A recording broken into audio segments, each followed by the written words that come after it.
Allez, Daf Pehe, Masechet Psachim. Donc, on est arrivé le Hamoud précédent, la quatrième ligne en partant du bas.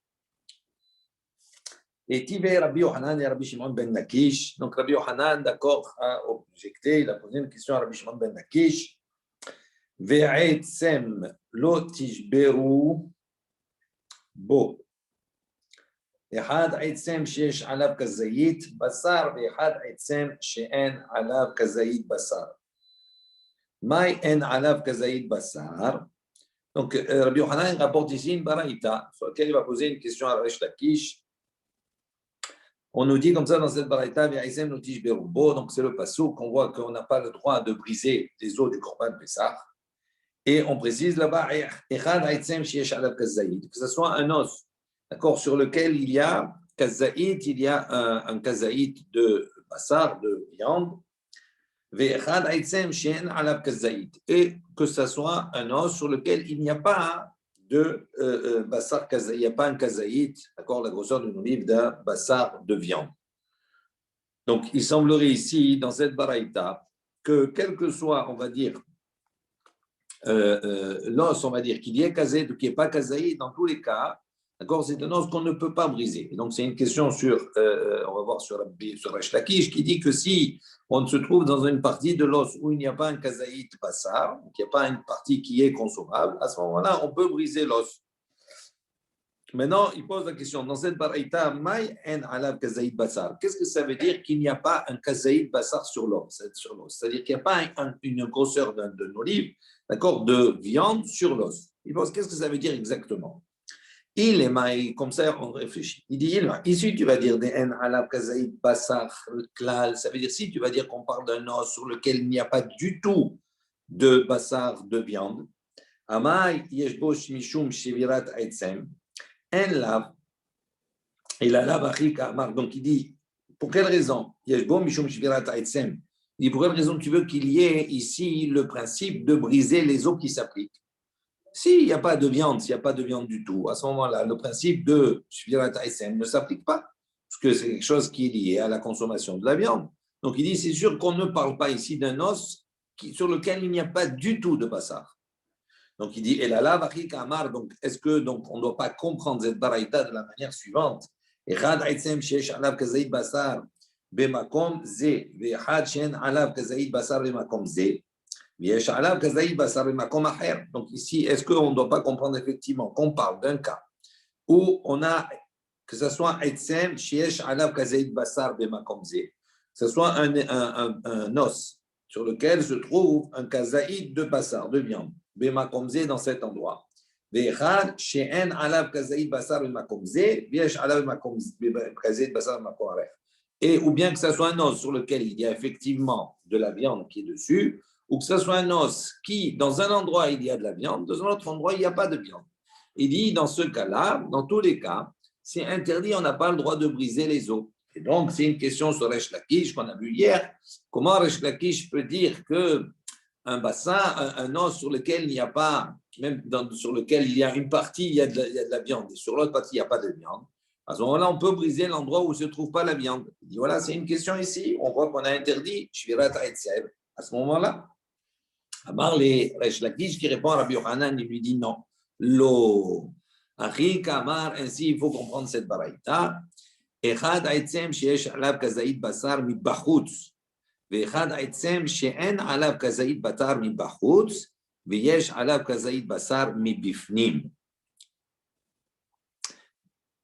Bemakom shevira. Donc il dit comme cela. Donc quand on parle là-bas, il dit que ça soit un os. Sheyesh alav kazaït basar, je relis, je traduis, que ce soit un os sur lequel se trouve là-bas un kazaït de viande, mi bachutz, à l'extérieur. Donc ça veut dire que la viande, elle se trouve au-dessus de l'os, elle est sur l'os. Vechad aitzem, ou que ce soit un os, sheyen alav kazaït basar mi bachutz, qui n'a pas de viande à l'extérieur. En revanche, veyesh alav kazaït basar mi bifnim. Mais il y a un kazaït bassar à l'intérieur. Donc, il parle de quoi ici, kazaït bassar? De la moelle. Donc, il dit que la Baraïta, elle nous dit quoi? Elle nous dit que le kazaït bassar, il soit bachoutz à l'extérieur. ou bien que ce soit le kalisabator qui soit bifnim à l'intérieur, même s'il n'y a pas à l'extérieur, mais qu'il y ait ces nonos qui est à moelle, à ce moment-là, bimakom shivira, à ce moment-là, effectivement, à l'endroit où on va casser, c'est problématique. Donc, il y a shvira, d'accord, il y a l'interdit de casser un os, que la viande soit à l'extérieur ou que la viande soit à l'intérieur, ça ne change rien. Mais Tania, il dit, voilà, on voit une baraïta qui va dans ce sens, effectivement, et qui prouve ce que je suis en train de dire. C'est marqué dans le passouk, Be'etzem notish berubo. Donc, le baraïta est dit, donc on voit qu'on n'a pas le droit de briser les os. Et que ce soit un os dans lequel il y a de la moelle, ou que ce soit un os dans lequel il n'y a pas de moelle, mais sur lequel il y aurait de la viande à l'extérieur. Il dit, Umani mekayem. Alors, on réfléchit maintenant, il dit, qu'est-ce que ça veut dire? Comment on peut réaliser le pasouk? Donc, ici, ça veut dire quoi? Ça veut dire que Resh Lakish, il pense effectivement qu'il y a shvirat etzem, quelle que soit la situation. À partir du moment où il y a bassar à l'extérieur, ou bien qu'il y a moelle à l'intérieur, ou qu'il y a de la moelle à l'intérieur, je n'ai pas le droit de briser l'os. Pourquoi? Parce qu'il y a une partie qui est consommable, que ce soit à l'extérieur ou que ce soit à l'intérieur. Maintenant, si c'est un os qui n'est pas un os à moelle et qui n'est pas fourni en viande à l'extérieur, à ce moment-là, c'est permis de briser. D'accord? Maintenant. Moi, il peut savoir s'il y a de la moelle dedans, même dans l'os. Ben, c'est des os à moelle ou pas. Il connaît, on sait s'il y a des os à moelle ou pas. Dans les animaux, il y a des os qui sont à moelle, des os qui ne sont pas à moelle. Il y a obligatoirement de la moelle dedans? Non. Donc, il y a monsieur, attendez, il y a monsieur. Non, on ne vous entend pas, monsieur Belaïch, on ne vous entend pas. Il faut enlever il faut mettre le son. Tous les os longs sont des os à moelle. Les os longs. C'est-à-dire que les os ocellés, les os plats, les os qui n'ont pas une forme cylindrique n'ont pas de moelle. L'os qui a de la moelle, c'est le fameux fémur, c'est celui de la hanche. Voilà, c'est celui qu'on a parlé, on va le voir ensemble. Voilà, et c'est celui-là qui est pris en exemple parce que c'est celui-là qui a le plus de moelle et c'est celui qu'on prend habituellement pour mettre éventuellement sur les tournedos Rossini, etc., etc. Voilà. Ben, merci docteur pour cette précision importante. Et culinaire. Alors maintenant, il ne faut pas perdre le fil parce que là maintenant, jusqu'ici, cette baraïta, elle continue. Donc elle nous dit quoi? Donc Lakish apporte cette baraïta pour montrer qu'effectivement, à partir du moment où il y a à l'extérieur ou à l'intérieur, d'accord, une partie, un kazaït de quelque chose qui peut être consommé, à ce moment-là, s'applique obligatoirement un shvirat ha'etzem, le fait de ne pas briser les os. Maintenant, dans la suite, c'est marqué Umani mekayem. Comment je peux maintenant réaliser un autre verset? Il y a un autre verset qui nous dit Ve'achlu et abbasar balayla hazeh. On a un commandement positif. On nous dit qu'on doit cette nuit-là manger bassar. On doit manger l'agneau pascal. Ok? Il dit bassar she'al gabe ha'etzim. Donc, est-ce que ce commandement positif s'applique sur quoi? Bassar she'al gabe ha'etzem. Sur la viande qui se trouve sur l'os. Ou peut-être que ce commandement s'applique également, d'accord, sur la partie qui est à l'intérieur de l'os, qui est consommable. Donc on parle de la moelle. Alors si tu dis comme cela, ça veut dire quoi? Ça veut dire que j'ai un commandement positif qui me dit de manger. Donc ce qui est à l'extérieur de l'os, il n'y a pas de problème, je peux le manger. Mais si j'ai une mitzvah de manger même la moelle. Donc, pour manger la moelle, je suis obligé de casser l'os. Et donc, à ce moment-là, ça veut dire que dans le cadre, comment je vais réaliser ce commandement positif de manger sans casser l'os? Ça veut dire que j'aurai le droit de casser l'os à ce moment-là pour manger ce qui est à l'intérieur. Alors, comment on peut associer les deux? Ce que dit la Braïta. Umani mekayem be'etzem lotish berubo. Alors, si d'un côté, tu me dis que j'ai un commandement positif, que je dois consommer bassar, d'accord, du korban, ça veut dire quoi? Que ce soit à l'extérieur ou l'intérieur. Comment je peux associer à ce pasouk-là, à ce commandement assez, le commandement l'ota assez qui me dit de ne pas briser les os? Comment on peut concilier les deux? D'accord? Umani mekayem be'etzem lotish berubo. Ba'etzem she'etz bo moar. Donc, ce commandement-là, il s'applique dans un os qui n'a pas de moire. Donc, on voit ici que comme ça voudrait dire que l'os qui a un moire, c'est-à-dire l'os qui a de la moelle, donc rentrerait sous le coup du verset qui nous dit que je dois manger, donc j'aurai le droit de le briser pour pouvoir le manger. Et le commandement de Lotish Berubo, il dit Be'etzem Shen Bo Moar. Donc ça s'appliquerait quoi sur un os qui n'aurait pas de moire. Avant, il dit Be'etzem Shesh Bo Moar. Mais ça sous-entendrait qu'un os sur lequel il y a de la moelle, Shover, j'aurai le droit de le briser, Ve'ochel, et j'aurai le droit de manger. Ve'al titma, Share Yavo Ase, V'yitchelo Ta'ase. Il dit ne t'étonne pas de cela. Pourquoi? Parce que là, on serait en présence de deux commandements. Un commandement qui est assez, qui est positif, qui nous dit Ve'achlu et abasar balayla assez, et on a un commandement qui est l'otase, Ve'etzem lotish berubo. Et donc, il dit, ne t'étonne pas. Pourquoi? Parce qu'un commandement, on a vu qu'un assez peut repousser un lota assez.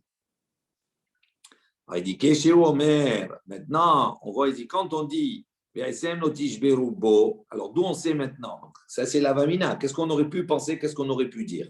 On a un assez qui nous dit de manger. Donc, on nous dit de manger. On a un lota assez qui nous dit de ne pas briser les os. Donc, comment on peut concilier les deux? Donc, certainement, je peux avancer le raisonnement suivant en disant que manger, j'ai le droit de briser les os qui sont à moelle pour manger ce qui est à l'intérieur, puisque je dois réaliser le AC. Et le AC, d'accord, va repousser le lot à AC de ne pas briser les os à moelle parce que j'ai un AC de manger ce qui est à l'intérieur. Mais le Ve'etzem lotish berubo s'appliquerait à quoi? À un os qui n'a pas de moelle. D'accord? Maintenant, il dit Share. Pardon, en revanche, il dit maintenant, ça c'est la vamina comme ça. Maintenant, Keshe Omer, lorsqu'on dit Ve'etzem lotish berubo, Pesar Sheni, à propos du Pesar Sheni, on nous dit là-bas qu'on nous répète l'interdiction de briser les os. Donc, ceux qui ont le rattrapage, qui vont 14-1 Yar vont apporter Pesar Sheni, là-bas également, on va voir qu'ils n'ont pas le droit de briser les os. Il dit, chez un Talmud Lomar, il dit, qu'est-ce que cela vient nous enseigner? Chez Haré, il dit, ça ne vient pas nous enseigner cela. Pourquoi? Chez Haré, Kvar Neemar, parce que c'est marqué à propos du Pesar Sheni, c'est marqué Kechol Chokata Pesar Yasu Oto. Donc, on a un passage qui nous dit que le Pesar Sheni doit être fait de la même manière que l'on fait le Pesar Rishon. Donc, de la même manière, toutes les règles dans le Pesar Rishon, on nous a dit de ne pas briser les os. Donc, ça sous-entend que dans le Pesar Sheni aussi, on ne doit pas briser les os. Alors, pour quelle raison la Torah a eu besoin de nous rappeler le passouk et de nous dire pour le Pesar Sheni, d'accord, Ve'etzem lo ishberubo, on n'a pas le droit de briser les os. Il dit, Ave Omer, donc je déduis d'ici, et had etzem sheesh bo moar, que ce soit un os qui a de la moelle, ve'had etzem shen bo moar, ou que ce soit un os qui n'a pas de moelle mais qui a de la viande au-dessus, dans tous les cas, c'est interdit de le briser. Donc on voit ici que quoi? Que Resh Lakish apporte une preuve effectivement qu'un os à moelle, d'accord, qu'il ait de la viande dessus ou qu'il n'ait pas de viande dessus, à partir du moment où il y a de la moelle, c'est interdit de le briser.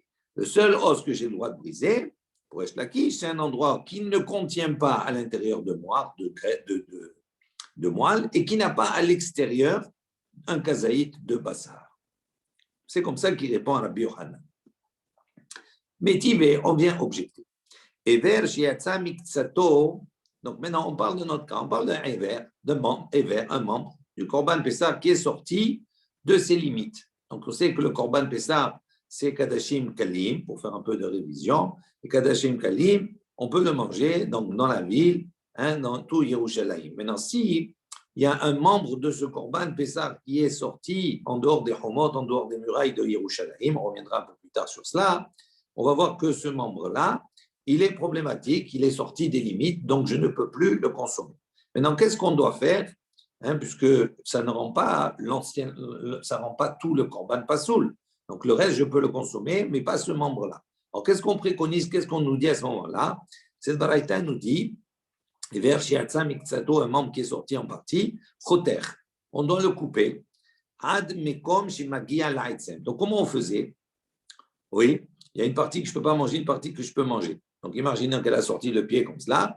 Donc, il prenait un couteau, roter, donc il coupait, il coupait, d'accord, jusqu'à l'os. Donc, il coupait la chair tout autour, d'accord, jusqu'à l'os. Lorsqu'il arrivait à l'os, donc ça veut dire que c'est la partie qui était délimitée, la partie du bas, c'est elle qui est sortie, la partie du haut, c'est elle qui est autorisée à être consommée. Donc, il coupait comme ça. Après, Vekolef Hachimagia les perek. Donc, il grattait, d'accord, il coupait la viande qui était au-dessus, qui est autorisée à la consommation, jusqu'au perek, c'est-à-dire jusqu'au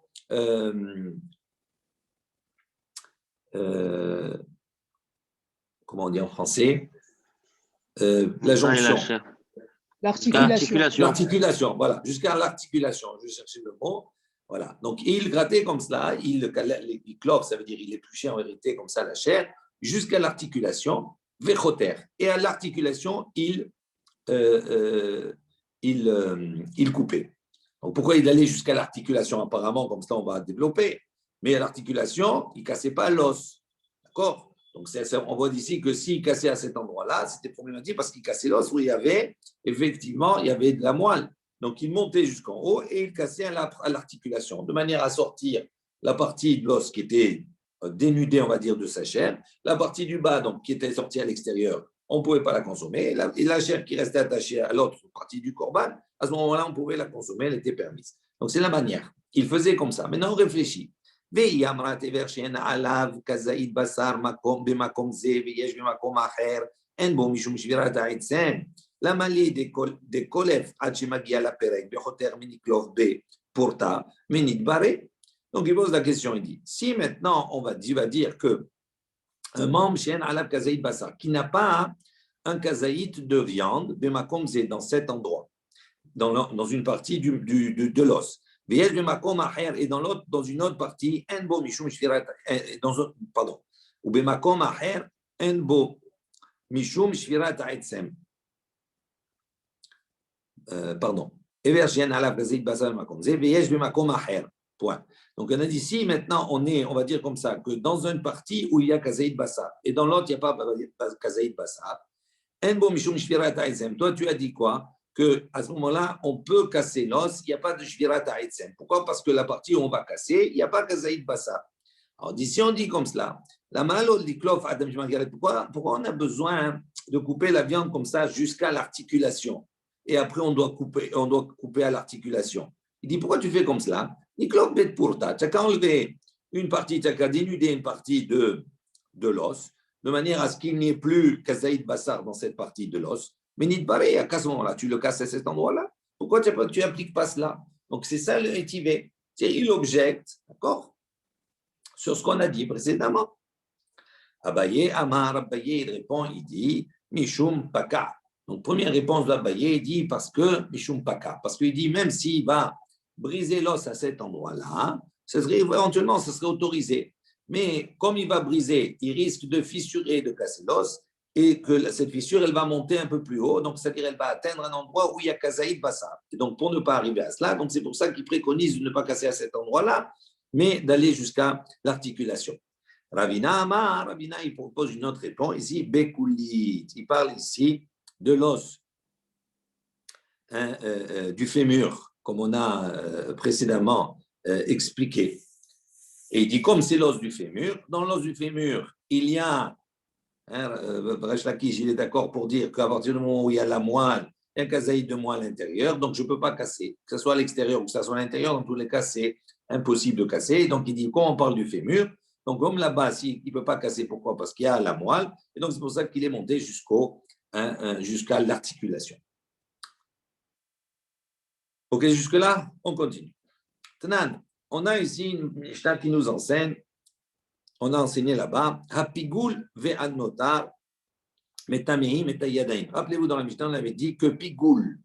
Donc, Pigoul, on a dit, c'est au moment où on fait la shrita, le Kohen, il a une mauvaise pensée, il pense à consommer, d'accord? Il pense que ce korban, il va être consommé en dehors de son temps.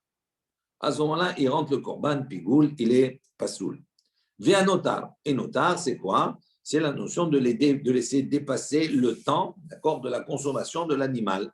On a dit, Metameim et Tayadain. On a dit ces deux éléments, ces deux korban-là qui sont atteints du pigoul ou bien du notar, Metameim et Tayadain. Il rend impur les mains. Ça veut dire que si le Kohen il touche un korban qui est pigoul ou qui touche un korban qui est notar, à ce moment-là, il a les mains qui sont tmeim, qui sont impures. Donc il faut qu'il aille après les purifier, etc.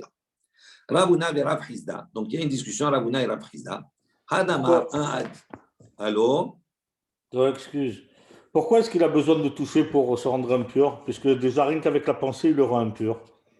Rien qu'avec la pensée, il rend le korban pigoul. Alors, pourquoi il a besoin de le toucher pour rendre les mains impures? Oui. Là, parce que de toute façon, s'il ne touche pas l'animal, il ne peut pas se rendre impur. Mais le problème, il n'est pas là.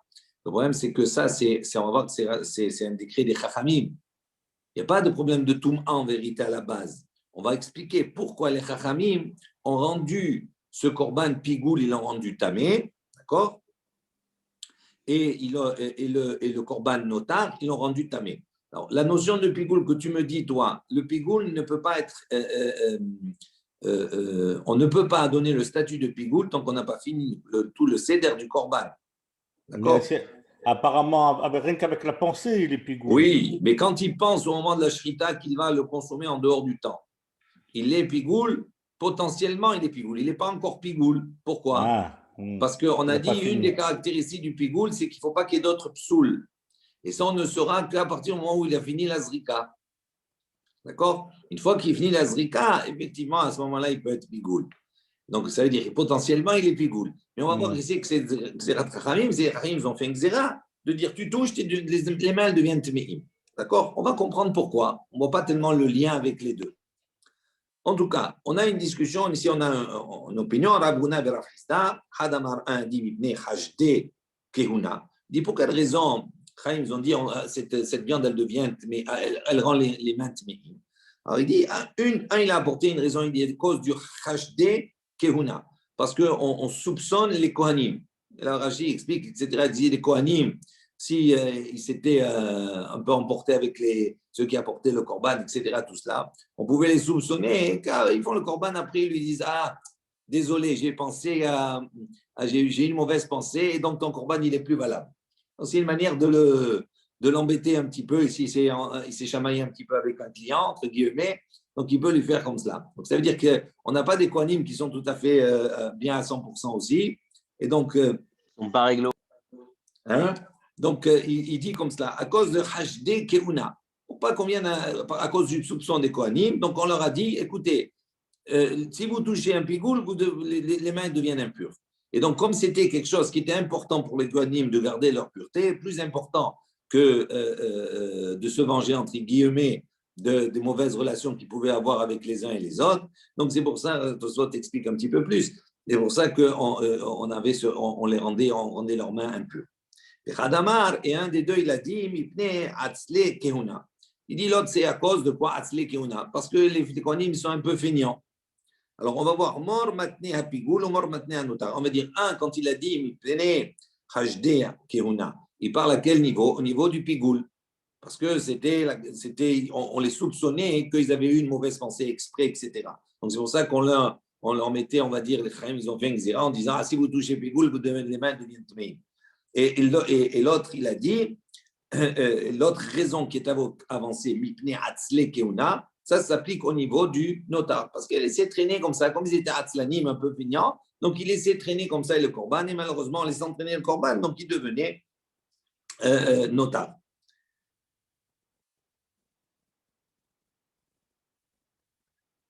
Donc, je reprends. Mor matne hapigoul ou mor matne hanotar. Donc, un a enseigné, d'accord, hajde keuna à propos du pigoul, ou mor matne, et l'un a enseigné, quand on a dit atzle keuna, à propos du notar. Mande matne hapigoul mishum hajde keuna. Celui qui a enseigné à propos du pigoul, mishum hajde keuna, c'est à propos donc de le soupçon, on va dire, des kohanim. Ou mande matne hanotar, et celui qui a enseigné à propos du notar, c'est à propos, d'accord, de la fainéantise, on va dire, du laisser-aller des Kohanim. Mor matne kazaïd, ou mor matne kabetza. Et il dit non, il a enseigné kazaïd, c'est-à-dire à partir de quand on considère, à partir de quelle quantité on va considérer que cette viande-là, elle rend tamé les mains. Donc, dans un cas, pour le pigoul, c'est à partir de kazaïd bassar, ou mormatne kabetza, et à propos du notar, c'est à partir de kabetza. Mande matne kazaïd, celui qui a enseigné kazaïd, ke isuro, il dit c'est par rapport au isur, c'est-à-dire à partir de kazaïd, on a un isur de achila, donc c'est pour ça qu'il a choisi cette mesure-là. Et celui qui a enseigné kabetza, c'est tum ato par rapport à la mesure, on va dire,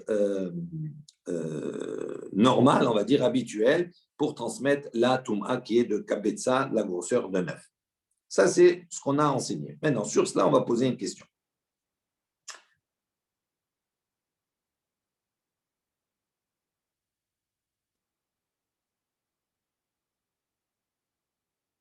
OK. Ibaya Léou. Donc, on a posé la question suivante. Yotse, si maintenant on a dit, la question qu'on pose ici, maintenant, une partie du Korban, donc Yotse, est sortie des limites. Est-ce que cette viande qui est sortie là, est-ce que sur cela, les Chachamim, ils ont fait un xéra également de Touma? C'est-à-dire, à part le fait qu'on n'a pas le droit de le consommer, d'accord, il devient pas soul, on ne peut pas consommer cette viande qui est sortie des limites, que ce soit pour Kodesh Kadashim ou l'endroit où on doit consommer, c'est par Hazara, si elle est sortie des limites du Mikdash, ou bien que ce soit pour Kadashim Kalim, on peut consommer à Jérusalem si c'est sorti des Romans de Jérusalem, des murailles de Jérusalem. Quel que soit l'endroit où cette viande-là, cette partie du Korban est sortie, on pose la question, est-ce que sur cela, d'accord, les Chachamim ont fait la xéra de Touma? C'est-à-dire que si celui qui touche ce qui est sorti, également, il va avoir Toumat Yadayim, il va devenir impur. Mi Amrinan, qu'est-ce que nous allons dire? Notar de Gazru Touma, Deate Lehi Atsu Lebe, Aval Yotse, Afuke Biadaim, Lo Mafke Le Biadaim. Donc il dit, est-ce qu'on va dire ici, que notar de Gazutuma, dans le notar, oui, ce qu'on a laissé jusqu'au matin, hein, là-bas on a dit les Chachamim, ils ont fait la xéra. Pourquoi ils ont fait la xéra sur cela? En disant, celui qui va toucher, il devient tamé. On va dire ce décret quelque part une punition. Parce qu'on voit qu'il y a effectivement une attitude qui est un petit peu laxiste par rapport à cela. Et donc pour contrer cette attitude des Kohanim là que de laisser comme ça le temps, ils disent pour ça que les Chachamim ont fait une xéra en disant, si tu viens à toucher, ça va devenir tamé. Donc, tu dois faire plus attention et tu ne dois pas laisser la viande notable. Tandis que ici, Yotse, c'est sortir. Il dit non. Est-ce que vraiment on va imaginer que la personne elle va sortir comme ça, biyadaim, c'est-à-dire d'une manière volontaire, l'animal en dehors des limites? C'est-à-dire entre les deux, c'est deux attitudes qui sont complètement différentes. Être laxiste, ça c'est facile. Donc, c'est pour ça que les Chachamim, ils ont fait une xéra, ils ont dit attention, ça va t'impurifier les mains. Pourquoi? Parce que être laxiste, c'est facile. Tandis que faire un acte, d'accord, aller sortir la viande, ça, c'est plus compliqué. Donc, il dit on ne craint pas que vraiment ils aillent jusqu'à cette mauvaise pensée, cette mauvaise attitude, d'accord, que de sortir la viande de l'extérieur. Et donc, c'est pour ça qu'il répond, il dit non, les Chachamim n'ont pas fait de xéra sur cela. Donc, ils n'ont pas institué ils n'ont pas fait de décret de Touma sur cela. Au Dilma, ou bien une autre approche, Dilma, Loshna, peut-être non, il n'y a pas de différence.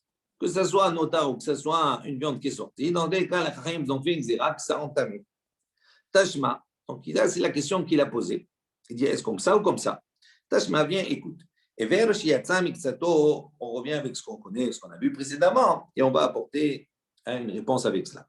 On a dit quoi? Une viande qui est sortie, d'accord, de ses limites. Donc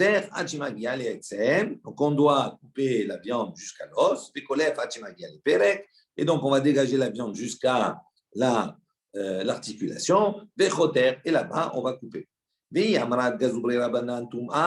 Si maintenant tu vas dire que les Chachamim ils ont fait la xéra, d'accord, sur cette partie qui est sortie, d'accord, ils ont fait la xéra de définir cette partie comme tamé, qui rattire les mayavé, dit quand ils coupent, à quoi ça sert? Pourquoi ils coupent la viande jusqu'à l'articulation, etc. Pourquoi il a besoin de faire comme ça? Il dit à partir du moment où la partie qui est sortie, mais la partie qui est sortie, elle est attachée avec la partie qui est à l'intérieur.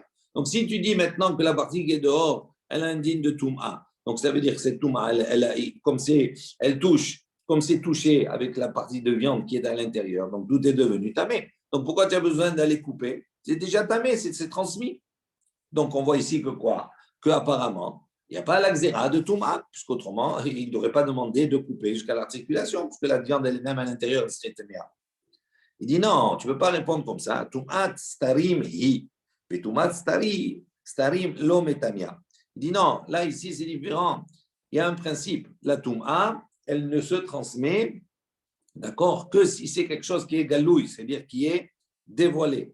Ici, à partir du moment où la chair, la partie qui est à l'extérieur, on peut la considérer comme starim, on peut la considérer par exemple comme tméa, comme impure, mais on considère que cette touma-là, elle s'arrête, d'accord, à l'endroit qui est sorti. Elle ne va pas plus loin. Pourquoi? Parce que la touma qui est dans un cadre caché ne se répand pas. Il dit, quand on a tout le morceau, d'accord, la partie qui est à l'extérieur, en vérité, la touma, elle est à l'intérieur. Donc l'intérieur, elle va transmettre à l'autre morceau de viande, ça ne se transmet pas. Pourquoi? Parce que c'est une touma starim, c'est une touma qui est cachée. Donc il dit, c'est pour ça qu'à ce moment-là, on peut dire que la touma, elle n'est pas répandue. Donc tu coupes à ce moment-là à cet endroit, et la partie qui est à l'intérieur, elle est théora, la partie à l'extérieur, elle est tméa. Donc ce n'est pas une réponse que tu me donnes, ce n'est pas une preuve en tout cas. Ou la Ravina de Amar, maintenant selon Ravina qui a dit, Chibur et Ochlin, Lav Chibur Hu. Il dit, selon maintenant ça, tu m'as répondu, ok, selon une opinion. Il dit, mais selon l'opinion de Ravina, qui dit, il dit, la jonction, on va dire, qu'il y a dans la nourriture, ça ne s'appelle pas une jonction. C'est considéré, c'est considéré comme si les morceaux, ils sont séparés. Et quand tu vas couper, etc., en vérité, à partir du moment où cette partie, elle est tméa, et l'autre, elle est là. À partir du moment où on a deux parties, on considère comme si c'était des parties qui étaient séparées. Et quand elles sont séparées, si elles se touchent, à ce moment-là, la touma, elle n'est plus tarim, elle ne se transmet plus d'une manière cachée, mais d'une manière dévoilée. Et donc, ça transmet au reste. Donc, on voit ici que quoi? Que le fait qu'on t'ait demandé de couper, ça veut dire qu'il n'y a pas de touma. Autrement, ça ne marcherait pas selon Ravina. Il dit, kenaga bahadade kametame. Il dit, mais, donc, Kanaga, quand ça touche, Badade, Gametame, c'est-à-dire quand on va couper, quand ça va tout toucher, ça va transmettre. Et là, les man de matne kazaït, deledbe kazaït, man de matne kabetza, deledbe kabetza. Il dit non, il dit de quoi on parle ici, dans quelle situation? Il dit là, selon celui qui a enseigné qu'un kazaït, c'est-à-dire qu'il faut qu'il y ait un kazaït pour la touma, deledbe kazaït. On parle dans un cas où ici, eh bien, cette partie qui est sortie, d'accord, elle avait la chair, et de l'autre partie qui est à l'intérieur, il n'y avait pas kazaït, d'accord, de bassar, d'accord, il n'y a pas eu un kazaït de bassar sur cet os-là, et donc la touma, elle ne pouvait pas se transmettre. Mais on considère que les chachamim, ils ont fait une zéra sur la reste. Et ceux qui ont enseigné qu'il faut kapetza, qu'il faut une mesure de kapetza, ça par rapport à la mesure de la touma, delet bet kapetza, on parle dans un cas où il n'y a pas de kapetza. Donc ça veut dire que la partie qui est sortie, elle a moins que soit qu'un kazaïd ou elle a moins qu'un kabetza. Donc, selon les deux opinions. Donc, s'il y a moins qu'un kazaïd pour une opinion, donc à ce moment-là, il ne peut pas avoir de touma qui se transmet. Si elle a moins qu'un kabetza, il ne peut pas avoir de touma également qui se transmet selon la deuxième opinion. Maintenant, Tashma, il dit, viens, écoute. Hamotzi basar pesar mechabura lechabura. Donc, il dit comme cela. C'est un passage également très intéressant.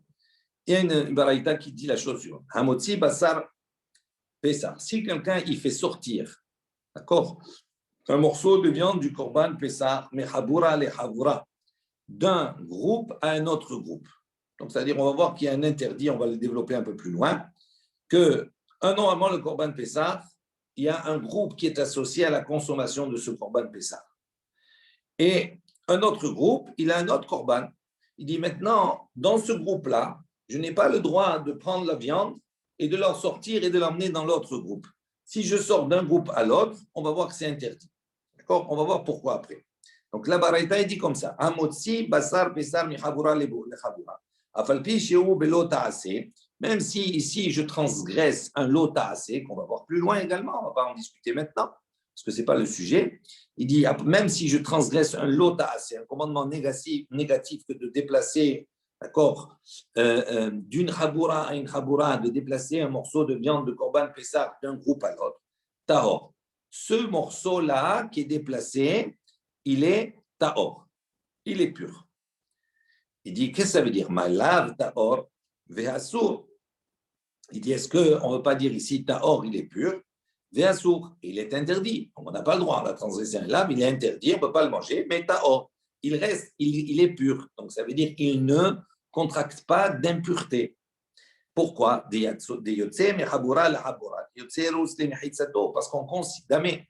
Parce qu'on considère que sortir un morceau de viande, d'accord, c'est le même principe, d'un groupe à un autre, c'est comme si on sortait la viande, d'accord, de ses limites. Ça veut dire quoi? Ça veut dire normalement la viande elle doit être mangée à Yerushalayim. Si je sors ce morceau de viande à l'extérieur, il devient, ou mafsil, il devient pas soul. Ok?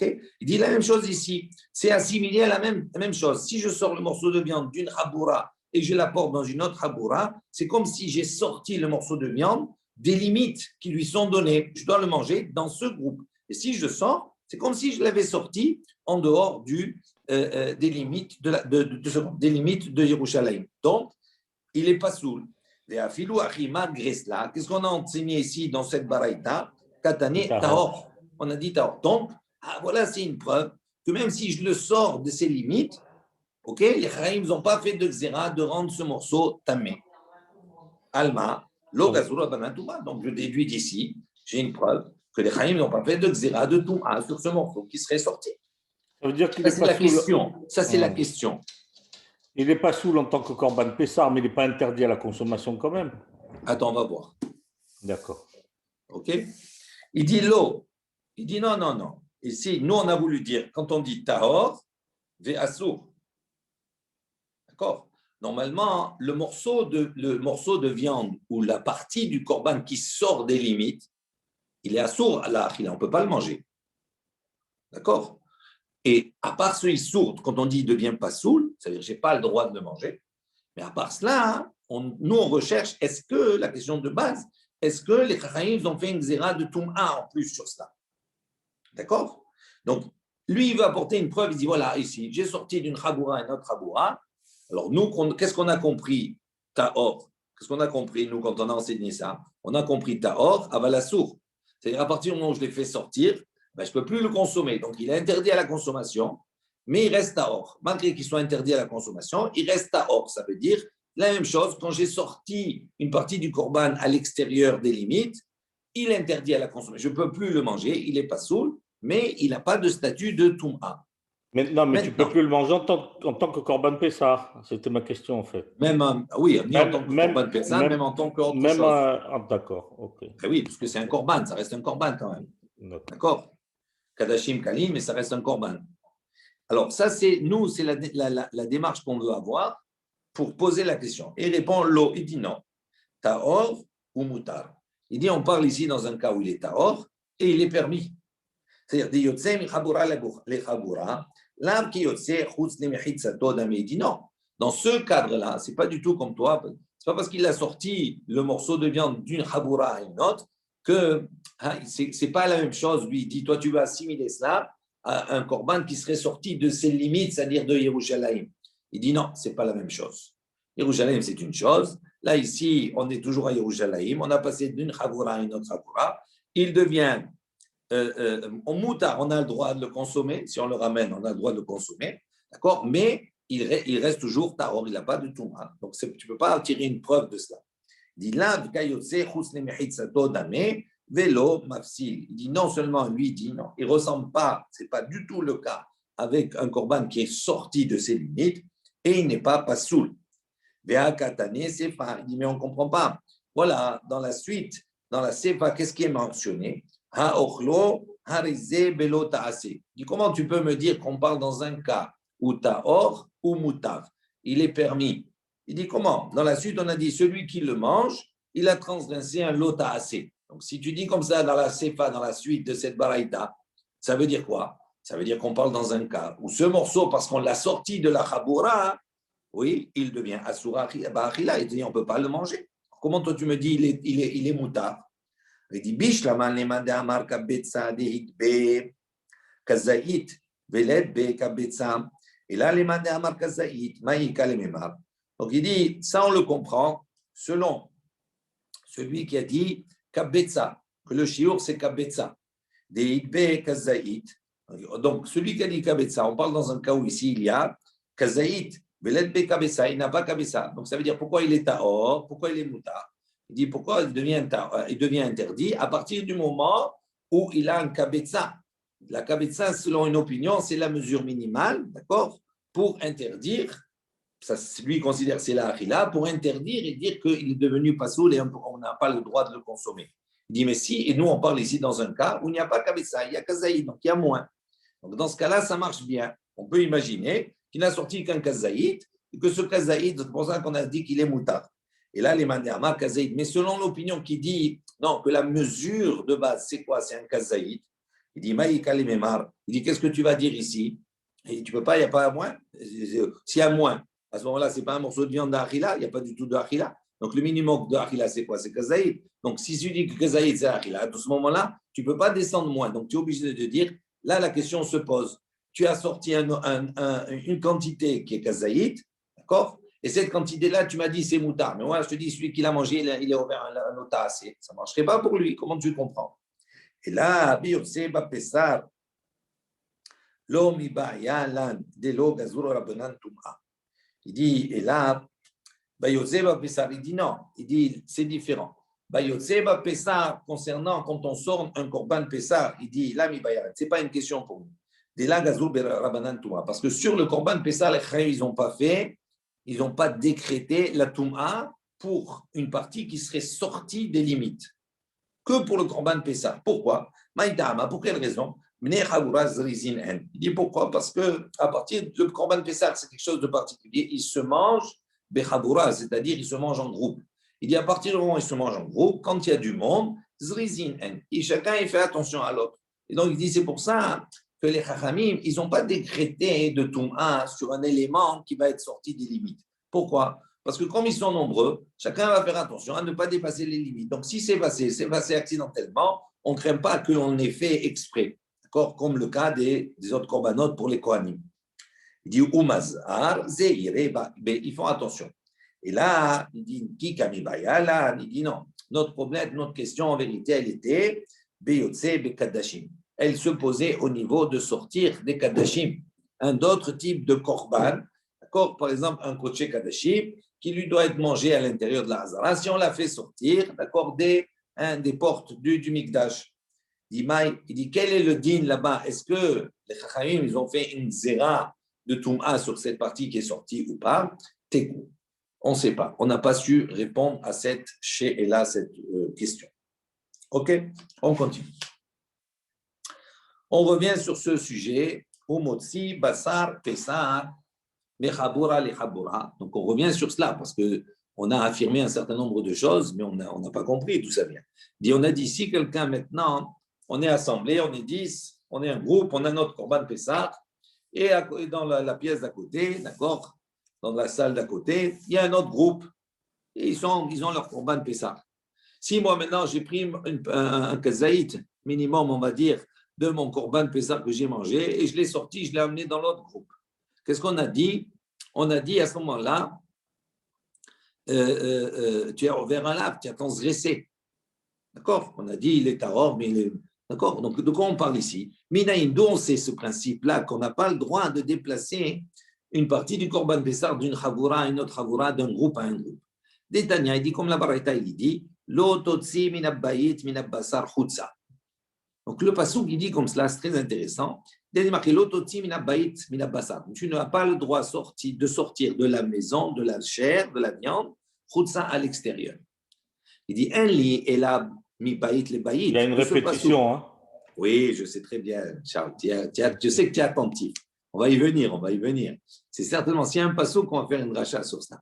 Mais la première des choses qu'on voit dans le passouk, c'est qu'on nous parle essentiellement de la maison. On a dit, l'ototsi minabayit.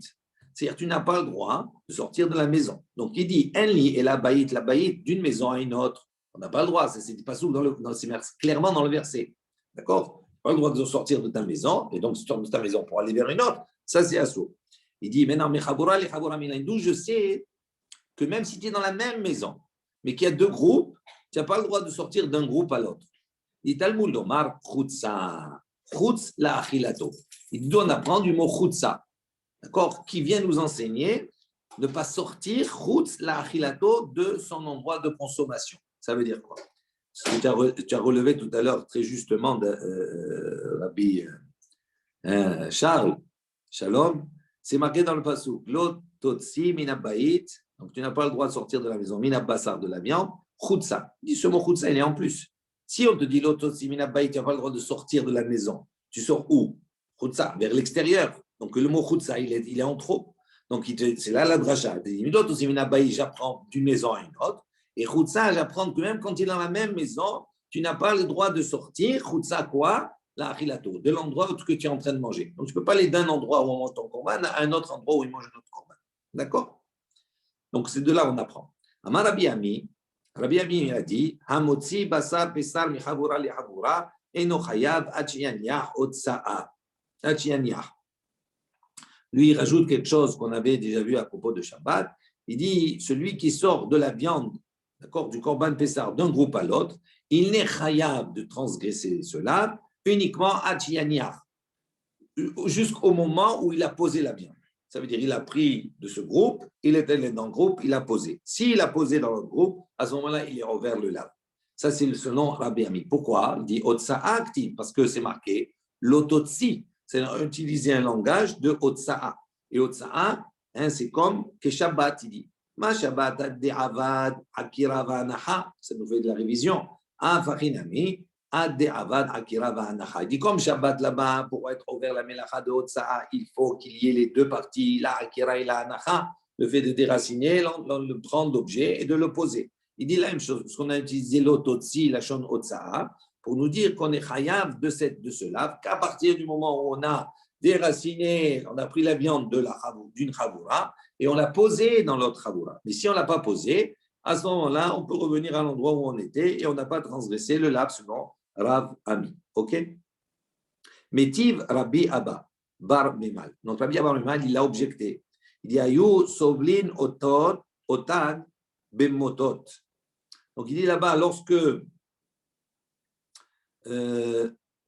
Alors, Rashi précise de quoi on parle ici. On parle de Parim Anisrafim.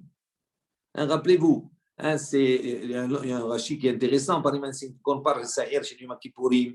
Donc on a des Parim, des taureaux, d'accord, hatat, qui étaient entièrement brûlés, qu'on appelle parim anisrafim, comme le par, vesa'ir, comme le taureau ou le sa'ir ou le bélier, d'accord, le bouc de Yom Kippourim, de Yom Kippour, ou par Elem Davar. On verra après dans Maseret Orayot, un par Elem Davar, ce par-là que la communauté, le Bedin, devait apporter dans le cas où il y a eu une erreur, on va dire, de transmission. Ou par Kohen Mashiach Anisrafim Chutz le Gimel Mahanot. Ce par, il était brûlé à l'extérieur des trois Mahanot, des trois camps. Vial Finan, Beseder Yoma, dans le Masechet Yoma, on apprendra cela avec Perek Sheni Seireh, dans le chapitre Sheni Seireh, les Halan Bishar Parim Anisrafim, Ata noten lahem Gimel Mahanot, Vikan Beyom Kippurim, Ata noten lahem Mahana Ahat, donc Bitmea, Dichtiv Yotzi El Michutz la Mahane, Vesarat, etc. Pour Yom Kippour, il était dès qu'il sortait, on va voir qu'il transportait, ce qu'on dit ici, Ayu Soblin Otan Bemotot, donc il transportait ce par sur motot, c'est-à-dire sur une barre, d'accord? Et il y avait ceux qui portaient devant et ceux qui portaient derrière. Et on va voir qu'à partir du moment où il dépassait, il sortait de la Hazara, des murailles, d'accord, du Mikdash, donc ils allaient pour le brûler, mais leurs vêtements devenaient impurs. Et donc, il fallait qu'il les lave après par la suite, etc. D'accord? C'est la suite du Rashi, la suite de Passou. Maintenant, qu'est-ce qu'il dit ici? Ayu soblin otan betum'aot bemotot. Donc, il transportait, il y avait devant et derrière. Harishonim yatz'u chutz lehomat ha'azara. Il dit, les premiers qui étaient devant, ils sortaient des murailles, d'accord, de la Hazara. Ve'acharonim lo yatz'u.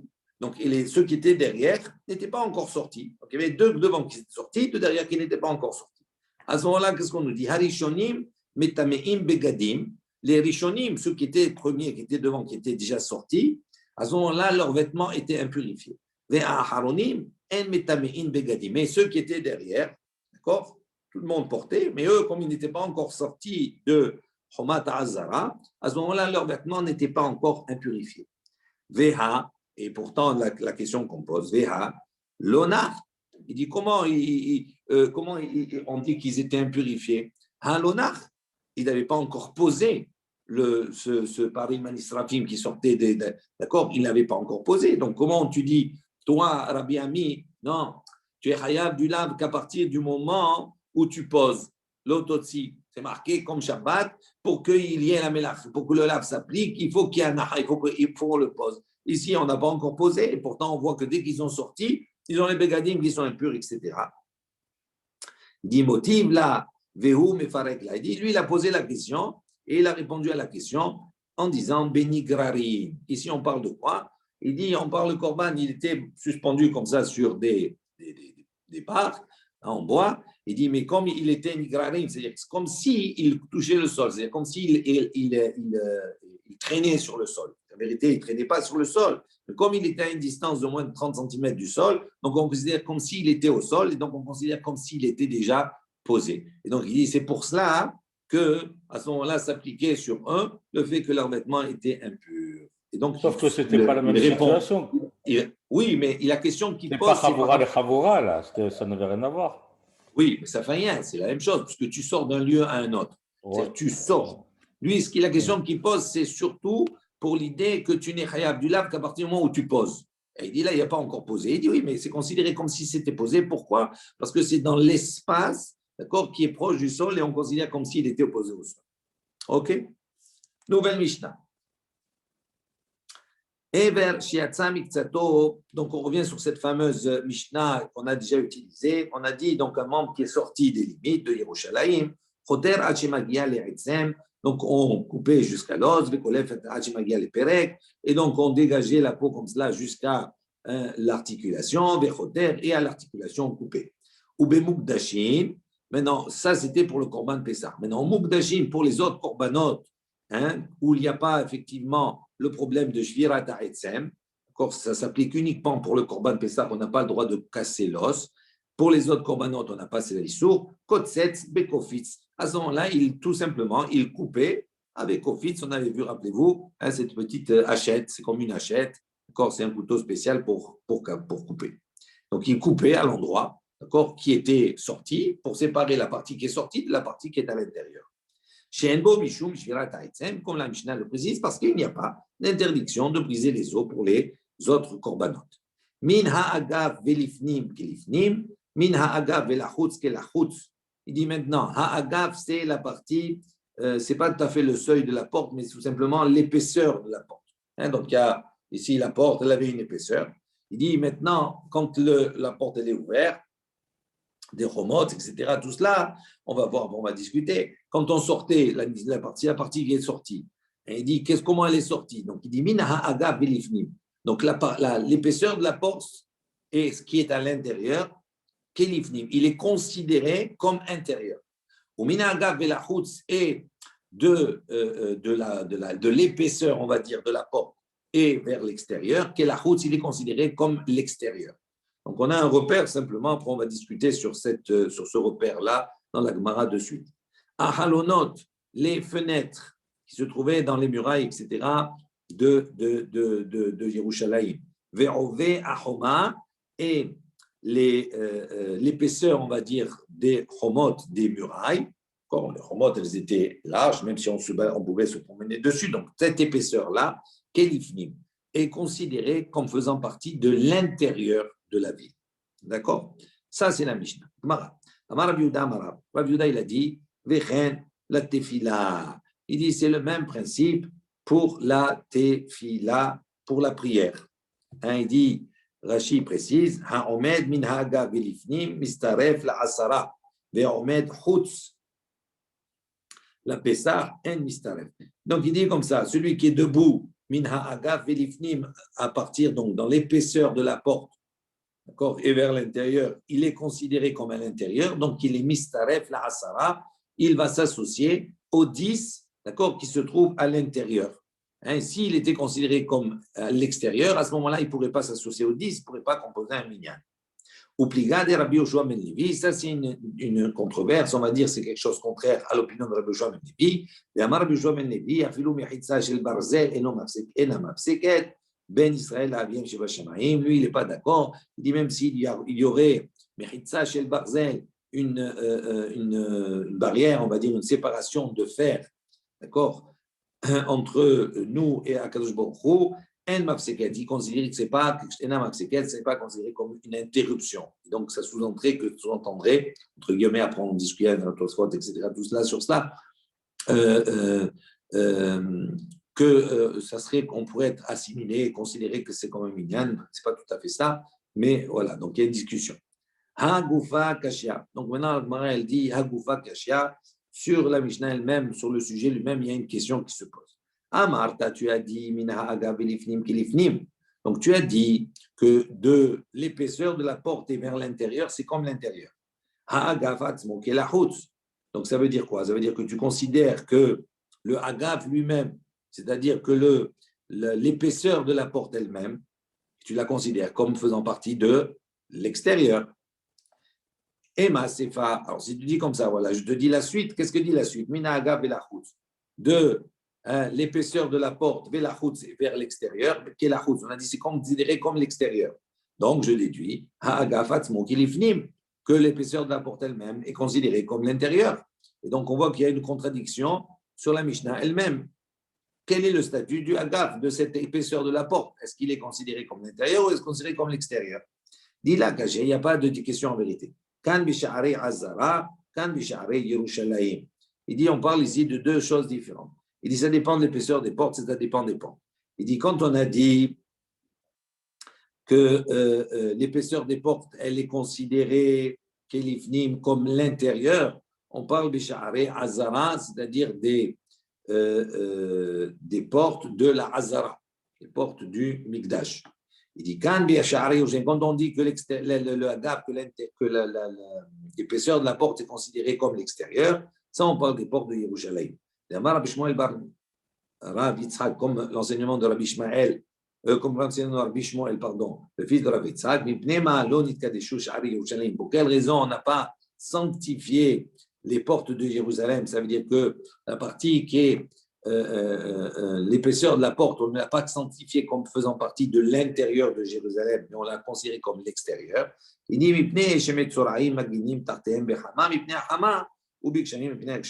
dit parce que les Metzoraïm, ceux qui sortaient des camps de Jérusalem, etc., qui sortaient des trois camps, les lépreux, ils avaient comme ça l'habitude de se protéger sous cette épaisseur de la porte pendant la période de l'été ou la période de l'hiver, soit du soleil, soit de la pluie. Et donc, comme c'est comme ça qu'ils faisaient, donc on n'a pas voulu sanctifier l'épaisseur de cette porte et la inclure à l'intérieur. Pourquoi? Parce que les Metzoraïm, ils doivent être, c'est une touma qui ne doit pas rentrer dans la ville. Et Rabbi Shmuel bar Rav Yitzhak, et Rabbi Shmuel, le fils de Rav Yitzhak, a dit, donc, on voit ici que les portes de la Hazara, les portes du Mikdash, elles, en revanche, leur épaisseur est sanctifiée. Il pose une question, il dit, pour quelle raison il y a une porte qui se trouvait, qu'on appelle Sha'ar Nikanor, il dit, Bikdushat Hazara, Vihu Sha'ar Hamizrachit Shel Hazara. C'est la porte ouest de la Hazara, elle s'appelle Sha'ar Nikanor. Il dit, pour quelle raison cette porte-là, on ne l'a pas sanctifiée? Ça veut dire que son épaisseur, on l'a considérée comme comme faisant partie de l'extérieur et pas de l'intérieur. Donc c'est quelque chose qui était contraire à toutes les autres portes de la Hazara. Il dit pourquoi? Il dit, il dit parce que quand les lépreux finissaient tout leur processus de purification, donc ils devaient à ce moment-là, le 7e jour, ils devaient rentrer, aller, d'accord, devant à cette porte du Nicanor, se présenter là-bas, ils apportaient leur korbanot, et à ce moment-là, le Kohen devait verser du sang sur Bohen, sur leur lobe d'oreille et sur leurs doigts. Donc, ils tenaient leurs doigts comme ça. Et donc, il dit, puisqu'ils se tenaient là-bas, on dit Sham, ils se tenaient là-bas, ou Marnissim Behonot Yadam. Et ils rentraient là-bas, leurs pouces à l'intérieur. Et donc, ils n'ont pas voulu sanctifier cette épaisseur-là pour permettre au Metzoraim, d'accord, de pouvoir rentrer leur pouce et pouvoir faire l'avoda, le service qui était nécessaire de faire avec les Kohanim pour leur purification. Donc, il dit, c'est pour ça que cette porte-là est restée comme cela, pour permettre cela, ok? Même s'ils n'ont pas le droit parce qu'ils n'avaient pas le droit de rentrer à l'intérieur de la Hazara tant qu'ils n'étaient pas purs totalement, ils n'avaient pas porté leur korbanot. Mais une partie, c'était permis, même leur pouce était autorisé. Zerat HaKatuv, on ne rentre pas dans cela maintenant. Ok? Voilà, on va s'arrêter là. Demain, Bezrat Hashem, on a un DAF qui est un peu plus long, d'accord, mais aussi intéressant. Azak. Ça va?